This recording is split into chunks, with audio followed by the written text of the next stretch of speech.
So you woke up this morning and immediately regretted not going to bed earlier. Your body aches, your eyes are heavy, and your brain is already handing you the invoice for the choices you made last night. You glance at that expensive gadget collecting dust on your desk, the one you swore you'd use every day, and now it just stares back like a monument to impulse and poor decision-making. You feel like an idiot again. Then it hits you. That thing you said. Not yesterday, not last week, but 5 years ago. In a random conversation with someone you probably haven't even spoken to since, and yet here you are, at 3 a.m., reliving it like it happened yesterday.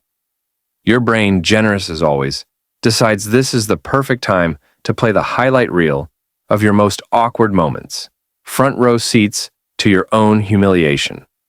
Fantastic. But here's the thing. We're going to fix this.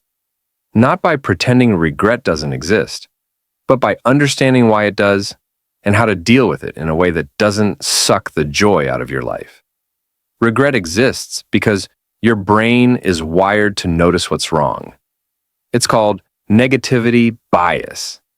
It helped our ancestors stay alive by scanning for danger, but now it just has us lying in bed at night, wondering why we waved at someone who wasn't waving at us.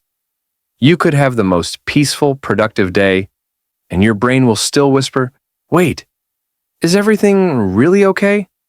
Then, like a detective on a mission, it scans your recent memory, finds a weird moment from 5 days ago, and decides that's the emergency.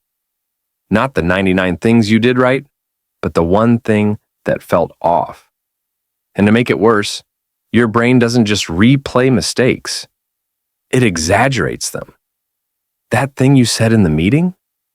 The way you stumbled over your words? You think everyone noticed? You think it made you look stupid, but in reality, nobody remembers. Everyone's too busy overanalyzing their own awkward blunders to care about yours.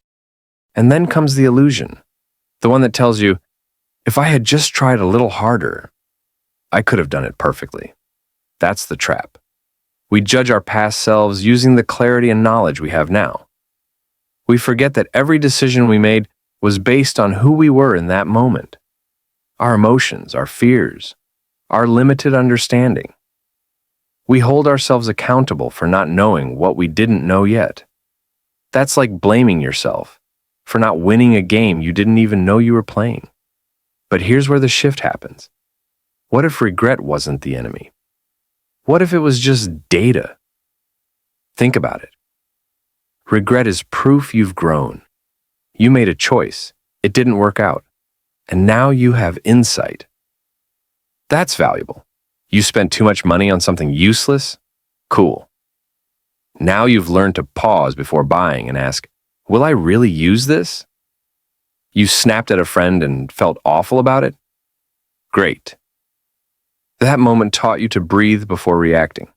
That's not failure. That's feedback. That's growth in motion.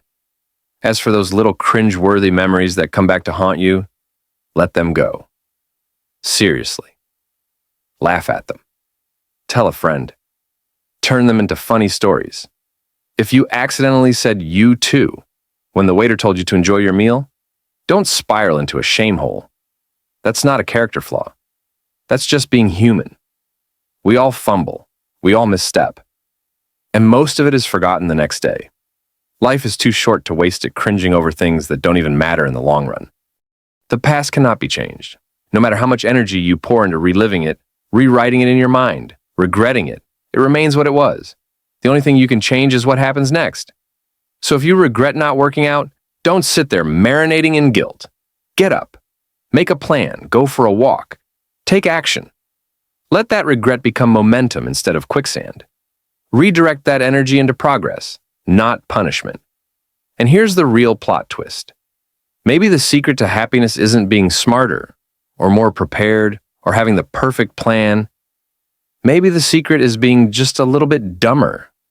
Not reckless, not careless. Just less obsessed with getting every choice right. Less in your head about everything you said, did, or could have done differently. Maybe happy people aren't perfect. Maybe they're just better at moving on, They don't sit there rerunning the same moment 50 times like it's a courtroom trial. They make a choice, they learn what they need to learn, and they keep going.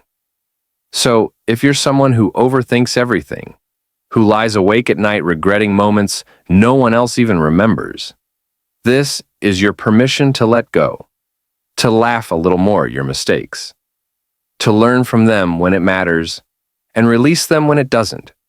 Because you're not a failure. You're just growing. And growth is messy, weird, beautiful, and sometimes awkward. But it's always worth it. So get out there, live, choose, try. Regret less. Not because everything goes perfectly, but because you now know how to turn every misstep into meaning. And hey, try not to regret watching this video either, and subscribe to be a better version of yourself.